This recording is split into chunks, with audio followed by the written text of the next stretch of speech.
Chào các bạn, chào mừng các bạn đã quay lại với kênh của Jessie Nguyễn. Hôm nay Jessie và em Jessie sẽ giới thiệu với các bạn cuốn sách Các nhà khoa học nhí. Bé Mây nè, bé Mây có muốn giới thiệu gì với các bạn không nè? Hello everyone, welcome to Jessie's channel. Today we're gonna read the book Kid Scientist.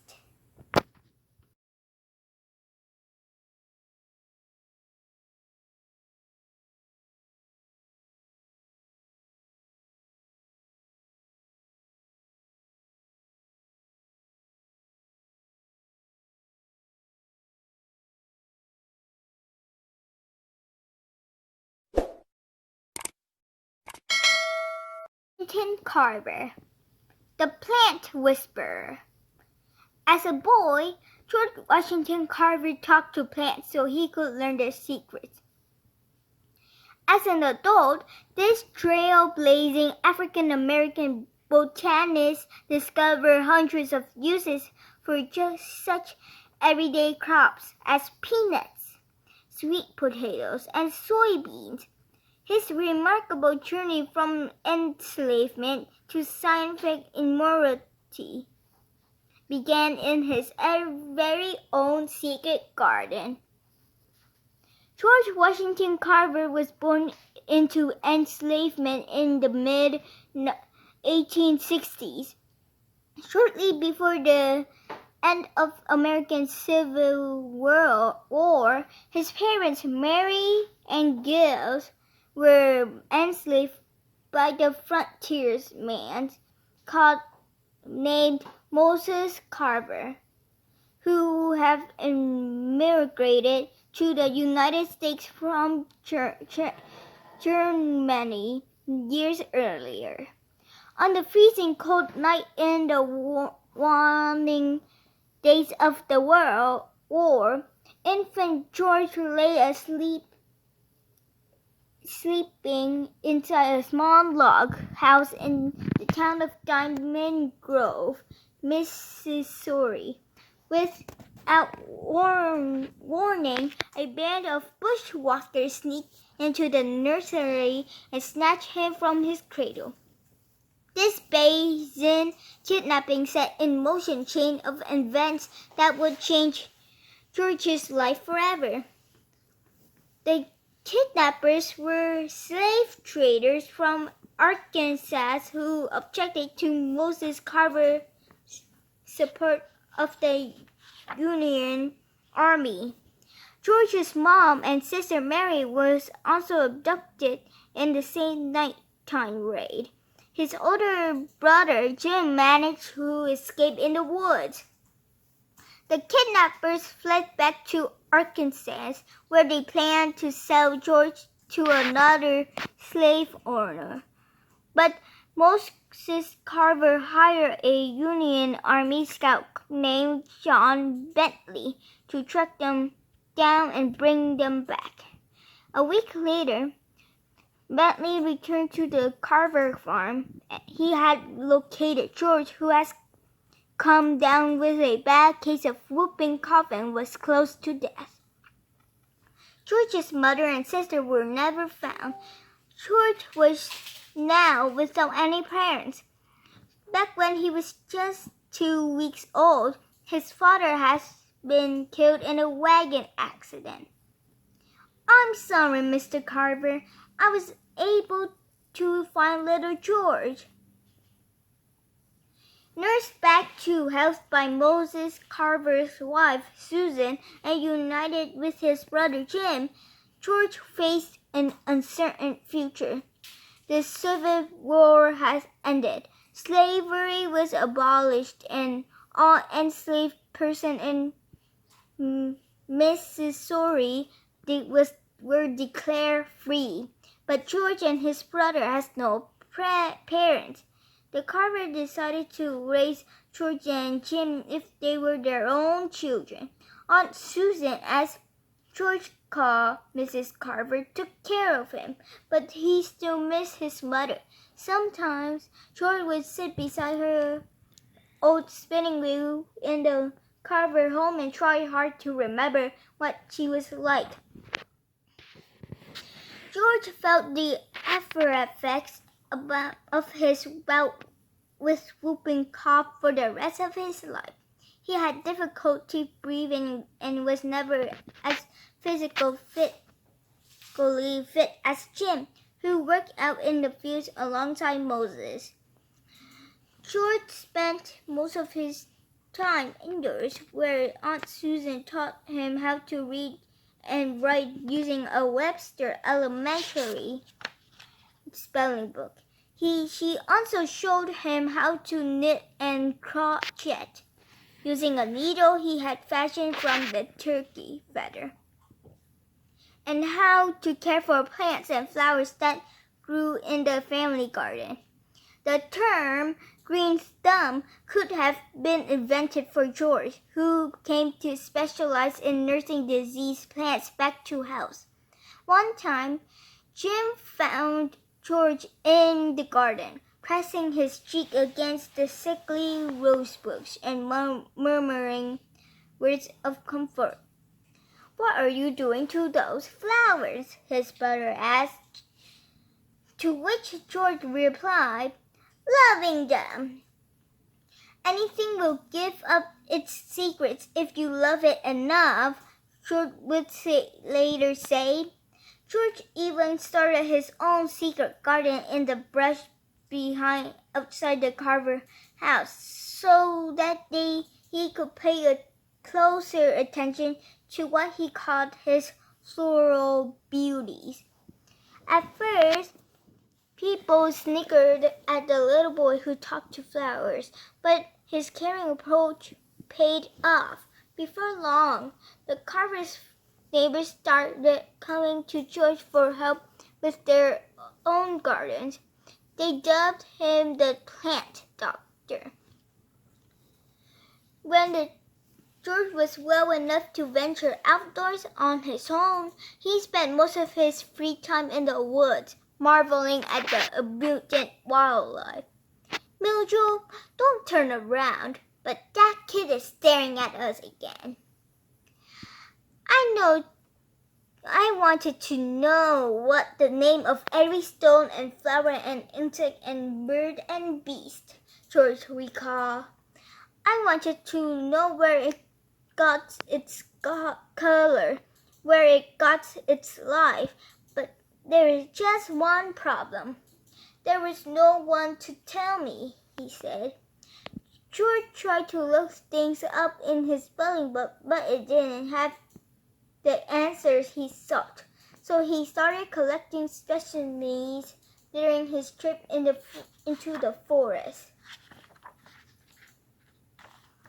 If he spotted a reptile or an insect that interested him, he scooped it up and carried it back to his bedroom for a closer inspection.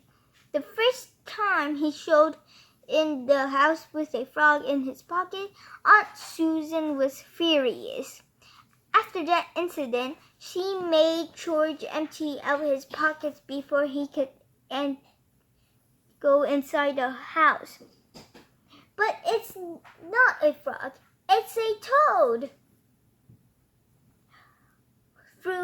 Though his curiosity tested her patience, Aunt Susan could see that George has a special gift for the study of nature. She wanted to encourage him to continue his education, but that time there were no public schools open to African American children in their town. While George was 11 years old, the Carvers hired a private tutor to come to the farm and teach him. George was so inquisitive that he soon wore out his teacher with his constant question. The next year, the Carvers decided to send George to a school for black children in the town of Nashville, 10 miles away. George couldn't wait to get started before he left. He stopped in his secret garden to say goodbye to his plants one last time. Then he made the journey by foot, carrying all his possessions, including his prized rock collection, wrapped up inside a handkerchief. Don't forget to water my plants. Home, 2 miles. Nishio, 1,000,000 miles. George arrived in Nishio well after dark. He was unable to find lodging, so when he came across a barn near the school, he bedded down for the night. The barn was owned by Andrew and Maria Watkins, an African-American couple, and they did not know that George was there. The next morning, when Mrs. Watkins went down to get some kindling, she discovered George curled up in a wood pile. "Who are you?" George introduced himself. "I'm Carver's George," he said, presenting himself as the property of Moses Carver. "From now on," Mrs. Watkins replied, "you will be called yourself George Carver." Mrs. Watkins took an instant liking to the boy and agreed to let him as long as he was enrolled at the school in the town. She and her husband became like parents to George. Every day when school let out, he would race to their house and help them with chores. In return, they gave him a room to sleep in and help with his schoolwork. He calls them Uncle Andy and Aunt Maria. Aunt Maria worked as a midwife and knew all about herbs that were used in medicine. She encouraged George to continue his study of plants. He soon learned was a special branch of science called botany. "You must learn all you can," she told him. "Then go back out into the world and give your learning back to people." George took those words to heart and never forgot them. George also learned from Uncle Andy, who worked as a farmer and blacksmith. Among the other odd jobs, both he and Mrs. Watkins encouraged George to believe in himself and help others in the black community. "Don't move. Don't miss." During George's stay with the Watkins family, he did well in school, went to church on Sundays, and picked up valuable skills like how to cook and do the laundry. Eventually, George felt that he had learned all he could in Nishio. It was time to move on. One day, George heard that a group of people were planning to leave Nishio. They were headed to a town in Kansas that had a free school for African Americans. George saw his opportunity to better himself and asked if he could join them. "Can I go too?" "If there's room for you in the wagon, you can come with us," they said. George was only 13 years old, but he had no doubt he could make enough room to fit. He ran home and started packing for another adventure. Before he left Nishio, George decided to do one last thing as a way to thank Aunt Maria. He gave her a garden of her very own. He found some wild orchards growing in the wild and planted them near the fence that ringed the house. With the final job done, George climbed onto the wagon and headed off for the next stop on his journey. Over the next few years, George moved several more times before earning a high school diploma from from Minneapolis High School in Kansas. He faced many obstacles to completing his education because he was African American, and several schools refused to admit him because of the color of his skin. Still, George persisted in his study of botany, eventually becoming the first black student to enroll at the Iowa State Agricultural College. Heeding Maria's voice to give your learning back to people, George used the knowledge he amassed to help poor farmers grow their own crops for food. He didn't invent peanut butter, as many people falsely believe, but he did preach the benefits of peanut farming. Whenever we went, George also invented hundreds of useful products made from peanuts, soybeans, pecans, and sweet potatoes. Anyone else might have patented these inventions and become a millionaire, but George Washington Carver preferred to go down in history as a man who made a difference, not a man who made money. He had this sentiment written on his tombstone. He could have added fortune to fame, but caring for neither. He found happiness and honor in being helpful to the world. Peanut power. Rachel Carson. A sense of wonder. As an adult, this legendary biologist and nature writer warned about the dangers of pollution and its impact on the environment in her book, Silent Spring. But Rachel Carson first developed her sense of wonder about the natural world as a girl exploring the woods around her family's farm in western Pennsylvania. I can remember no time when I didn't assume I was going to be a writer, Rachel Carson once said. Also, I can remember no time when I wasn't interested in the outdoors and the whole world of nature. Rachel Louise Carson was born on May 27, 1907, in Springdale, Pennsylvania, a small town on the Allegheny River.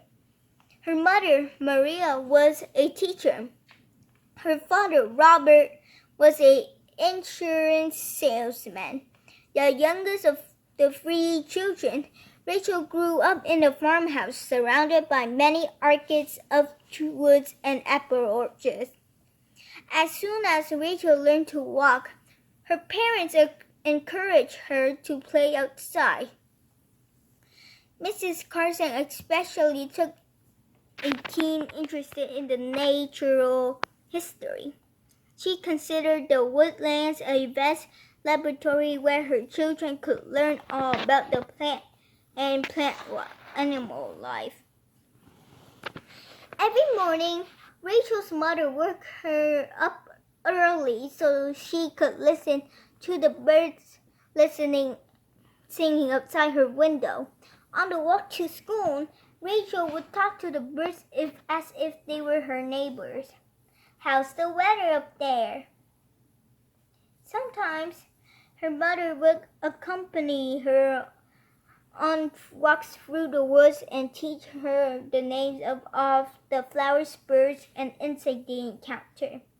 Mrs. Carson even kept a diary to document their shared love on the outdoors.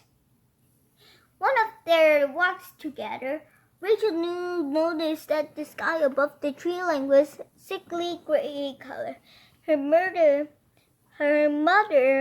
explained that this was because of ash being bleached out of the steel mills downriver. Rachel began to understand that, along with her appreciation for the natural world came a responsibility to protect it, especially from pollution. The more Rachel explored the world outside her window, the more curious she became. One day, while she was rooting around in the yard, she discovered a fossilized seashell buried in the dirt. Rachel's mind teemed with questions. How old was it? How did it end up in the rural Pennsylvania field when the ocean was so far away? She was beginning to think like a scientist. Natural processes fascinate Rachel. She started collecting caterpillars and cocoons so she could watch them metamorphose into moths and butterflies. Time to spread your wings. Whenever Rachel came home with a new critter from one of her expeditions, her mother told her to return it where she had found it. Mrs. Carson strongly believed that creatures should be allowed to live freely in their natural habitats. Rachel was not even permitted to kill insects inside the house. Instead, she was instructed to catch them and let them go outside. As much as she loved the world of nature, Rachel has one other great passion, reading. She likes stories about animals the best. Some of her favorite authors were Beatrix Potter, the creator of Peter Rabbit, and Jan Stratton Porter, an pioneering female nature photographer who wrote a series of books on the wildlife and bird watching. As she grew older, the seafaring novels of Herman Melville, Joseph Conrad, and Robert Louis Stevenson also captured Rachel's imagination. Inspired by these writers, Rachel was started to dream up her own nature stories. Her first attempt was a 10-page book of animal drawings in crayons and colored pencil, each accompanied by a few lines of verse. On the title page, she drew a picture of an elephant and inscribed it to her father. This little book I made for you, my dear. I hope you like the pictures of the animals you find in here. About them all, I'll tell. I think this could be a bestseller. Many of the creatures pictured in the book were ones that Rachel has encountered on her walks through the woods. They included a mouse, a frog, a rabbit, and an owl. Other animals, such as a dog, a hen, a canary, and a fish, lived on the Carson's family farm. When Rachel was 10 years old, she decided to see if she could get one of her stories published. Every month, the children's magazine St. Nicholas held a writing contest for kids. Winners were awarded gold badges with silver badges given to the runners-up. Rachel submitted her first story to the contest in May of 1918. A Battle in the Clouds recounted the exploits of the World War I flying ace in the skies over France.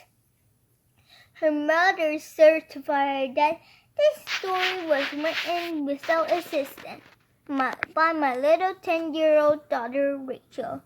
The next day, Mrs. Ray Carson mailed her Rachel received a copy of St. Nicholas magazine with her story published in it, along with a silver badge for excellence. For the next year, she wrote and submitted action-packed war stories to the contest. 4 of her tales were published, making her one of their star-come-true brewers. When Rachel was 14 years old, she made her first professional sale. The moment was $3 check arrived. Rachel wrote the words "first payment" on the envelope and tucked it away for safekeeping. I'm rich! Sweet! The next year, Rachel decided to switch subjects. Instead of writing about dogfights in the air or heroes of the Spanish-American War, she crafted a true account for her experiments for birds' nests in the woods. Her experiments searching for the bird's nest in the woods near her house in the story, My Favorite Recreation. Rachel Chronicle a day spent hiking on the trail with her dog, Pal, and a lunchbox, a canteen, a notebook, and a camera by her side. She listed all the birds that she and Pal discovered, from a hummingbird to a cuckoo. St. Nicholas published My Favorite Recreation in its July 1922 issue. Rachel has become a professional nature writer at the age of 15. That fall, Rachel put aside her pen temporarily to focus on the start of her high school. She quickly won over her teacher with her good humor and excellent study habits. 4 years later, she graduated at the top of her class. Inside her yearbook, her classmate printed a poem that praised her hard work and perfectionism. It read, "Rachel's like a midday sun, always very bright. Never stops her studying till she gets it right." For Rachel, getting it right means teaching others about the importance and protecting the environment, something she continued to do for the rest of her life. Được rồi.